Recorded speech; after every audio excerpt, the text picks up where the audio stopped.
तो गाइस स्वागत है आपका हमारे चैनल में गाइडेंस बाय केशव में। मैं आपके साथ आ चुका हूं एक और नई वीडियो के साथ, और इस वीडियो में हम बताने वाले हैं कि ध्यान करने की शक्ति का क्या असर होता है और ध्यान करने से हमारे अंदर क्या क्या ताकतें आती हैं। और अगर जो आप इस वीडियो को पहले ही आधा छोड़ने जाने वाले हो तो इस वीडियो को अभी बंद कर दीजिए, क्योंकि इस वीडियो में आगे वही बढ़ेगा जो सच में ज़िंदगी में कुछ करना चाहता हो।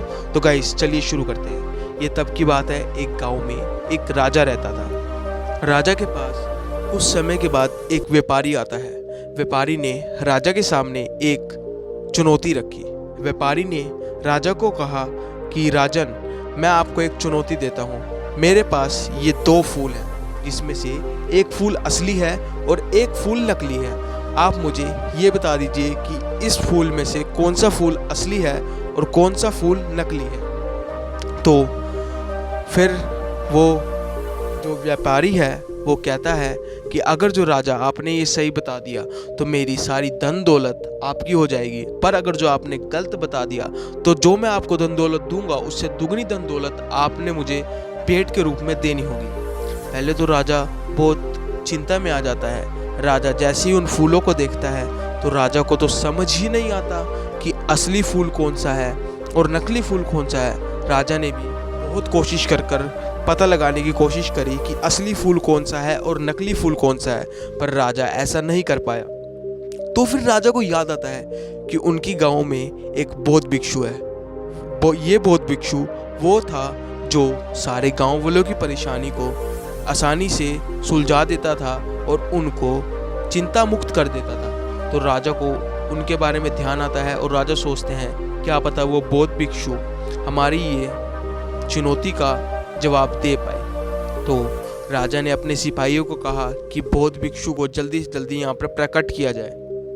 तो सिपाही बौद्ध भिक्षु को ढूंढने के लिए गांव में चले जाते हैं। उनको जैसे ही बौद्ध भिक्षु मिलता है तो सिपाही सारी बात बौद्ध भिक्षु को बता देते हैं। तो बौद्ध भिक्षु उन सिपाहियों के साथ चलने के लिए तैयार हो जाता है। जैसे ही बौद्ध भिक्षु राजा के पास पहुँचता है तो राजा उन्हें बता देता है कि आप इनमें से बताइए कि असली फूल कौन सा है और नकली फूल कौन सा है। तो बौद्ध भिक्षु ने पहले तो फूलों को हाथ में लिया।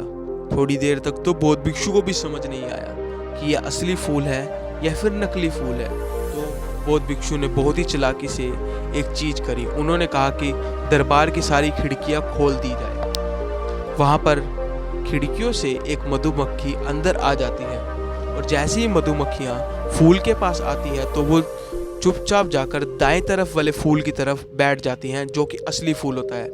तो बौद्ध भिक्षु ने अब व्यापारी को कहा आपको उत्तर मिल गया है। जो आपके दाएं तरफ फूल है वो असली फूल है और जो बाएं तरफ फूल है वो नकली फूल है। तो व्यापारी ने कहा कि आपको इतनी ध्यान कैसे रहा कि ये असली फूल है या फिर नकली फूल है, क्योंकि व्यापारी को भी खुद ध्यान नहीं रहता कि कौन सा असली फूल है और नकली फूल है। तो बौद्ध भिक्षु ने इसका उत्तर देते हुए कहा कि हम जरूर गलत हो सकते हैं, पर ये प्रकृति कभी भी गलत नहीं हो सकती। हमारे फूल चुनने में गलती हो सकती थी, पर मधुमक्खी हमेशा एक असली फूल पर ही जाकर बैठती है।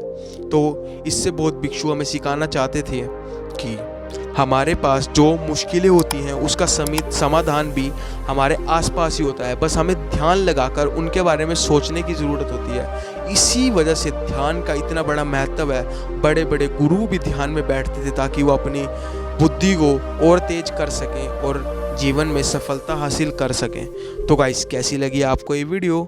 अगर जो आपको इस वीडियो से कुछ नया जानने को मिला तो हमारे चैनल को सब्सक्राइब और पेज को फॉलो जरूर कीजिए, क्योंकि आप एक समझदार चैनल को भी सब्सक्राइब कर सकते हैं जो कि आपके जीवन में आपको तरक्की दिलवाएगा। तो गाइस मिलते हैं अगले वीडियो में, तब तक के लिए कीप वॉचिंग मोर वीडियोस।